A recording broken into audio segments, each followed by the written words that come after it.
Selamat pagi Sobat Kicau Mania dimanapun kalian berada. Nah, pada video kali ini kami akan memberikan jawaban Sobat Kicau Mania. Kemarin ada yang bertanya kepada kita, Om bisa nggak pakai kroto doang untuk proses ngepur dan pakai leopard hijau? Jadi cuma dua bahan seperti itu.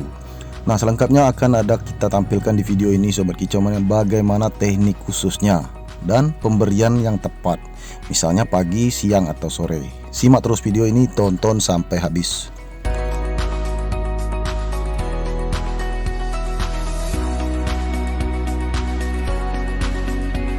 Nah, yang pertama kita siapkan kroto halus dan krotonya harus segar Sobat Kicau Mania. Jadi kita beli pagi-pagi kalau kalian punya stok kroto atau simpan di kulkas. Nah, jadi pemberiannya itu di pagi hari, dimulai di pagi hari. Nah, di pagi hari itu kita tidak pakai jangkrik Sobat Kicau Mania, harap diingat ya kan.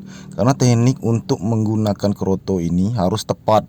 Adukannya juga harus benar antara kroto dan leopard hijau. Jadi harus kombinasinya ini benar-benar rata ini. Jangan sampai ada yang tidak rata dalam proses kita mengaduk. Nah, selengkapnya Sobat Kicau Mania, kita bisa pakai cepuk yang agak sedikit besar ya kan. Pakailah yang besar, jangan yang kecil. Jadi nggak usah irit-irit. Jadi kroto itu boleh 1 sendok atau 2 sendok. Nah, jadi kemarin ada yang bertanya, Om, krotonya seperti apa takarannya? Kemudian untuk leopardnya seperti apa? Nah, kalau krotonya 1 sendok ya, leopardnya juga 1 sendok.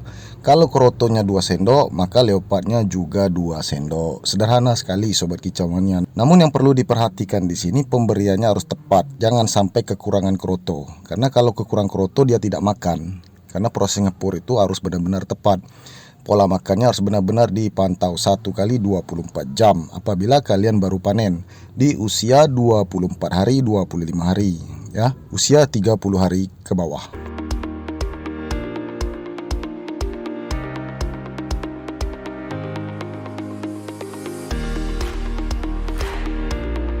Nah, kemudian tips yang kedua akan kami berikan di video ini Sobat Kicau Mania. Nah, untuk karpet harap dibersihkan, jangan sampai kotor ya. Karpet itu harus benar-benar kondisinya bersih, tidak ada kotoran. Jadi kotoran itu bisa menempel sama kroto yang jatuh. Nah, kenyataannya anakan murai batu di usia 22 hari ke atas atau 25 hari yang kita panen itu belum bisa langsung makan pur, dia masih mengacak-acak kroto. Jadi dia acak-acaknya kroto itu sampai jatuh ke lantai atau jatuh ke karpet, lalu dia makan lagi di karpet seperti di hadapan kita ini. Nah, hendaklah kita bersihkan karpet terlebih dahulu. Nah, tips yang kedua adalah karpet yang kita pakai janganlah bentuknya keras. Kita pilih karpet yang lembut. Itu ada di toko bangunan. Kalian pilih saja karpet yang paling tipis, yang posisinya itu tidak keras. Jadi pada saat anakan murai batu ini meloncat ke bawah ya, kita juga harus memberikan di sana itu benang atau nilon. Nah, untuk mengatasi supaya kakinya tidak cedera Sobat Kicau Mania, benturan nanti kering ya, posisi ring itu sama jangkir belakangnya itu benturan, bisa-bisa luka nanti. Nah, kalian bisa perhatikan di video ini Sobat Kicau Mania ya, benang atau tali nilon atau benang nilon itu kita letakkan di bawah karpet. Jadi dia agak sedikit memantul. Jadi ibarat kasur itu ya, kalau kasur itu bentuknya spring bed Sobat Kicau Mania, empuk. Jadi ketika anakan murai batu meloncat ke bawah, kakinya tidak langsung benturan. Jadi kakinya itu tidak mudah cedera Sobat Kicau Mania. Karena anakan murai batu seusia ini memang sedikit ya tidak stabil ya. Kalau posisi terbang atau meloncat itu terjun-terjun aja dia, langsung terjun ke lantai. Nah, apabila kalian tidak memberikan karpet, kalian berikan alas seperti kardus, itu bisa juga Sobat Kicau Mania, potongan kardus ya, untuk mengantisipasi jangan sampai benturan itu menimbulkan cedera pada kaki anakan murai batu. Karena kenyataannya Sobat Kicau Mania ya, kaki anakan murai batu ini kalau mendapat benturan yang kuat ya, seperti dia pada saat napak atau meloncat ke bawah itu bisa cedera kakinya itu, dikarenakan ringnya posisi terjepit di bagian jangkir belakang, pangkal jangkir belakang. Itu sering terjadi. Nah, maka dari itu ini jarang sekali diupload di YouTube Sobat Kicau Mania. Tips seperti ini sepele, tapi ini banyak terjadi ya. Bisa-bisa jari anakan murai batu khususnya jangkir itu cedera atau patah. Nah, itu sangat fatal.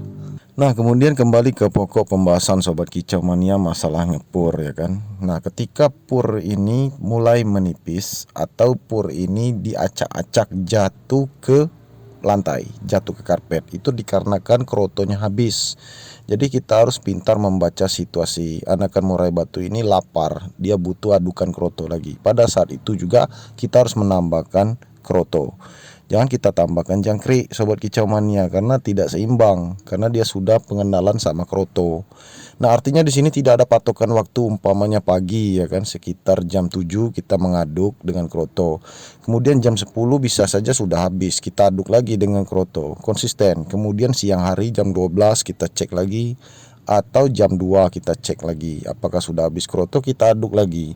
Nah, sampailah sore hari dan di malam hari. Nah, umpamanya malam hari tidak terlalu dingin cuaca, kita buka kerodong agar dia bisa makan.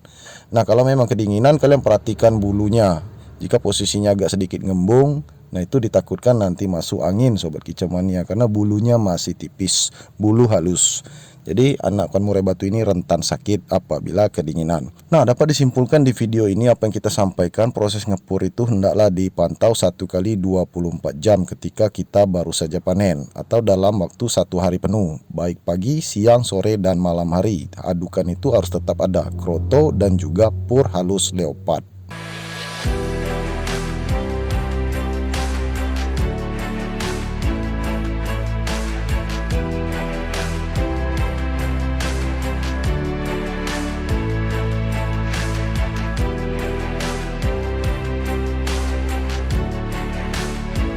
Nah, di video ini akan kita sampaikan juga ya sobat kicau mania, dikarenakan kita sudah pengalaman dan membaca situasi. Anakan murai batu ini ada loh yang susah makan fur, ada juga yang mudah makan fur.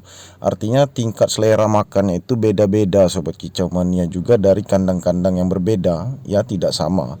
Di kandang kami ada proses ngepur itu 1 hari bisa sobat kicau mania. Umpamanya panen pagi itu juga langsung diberikan adukan seperti ini.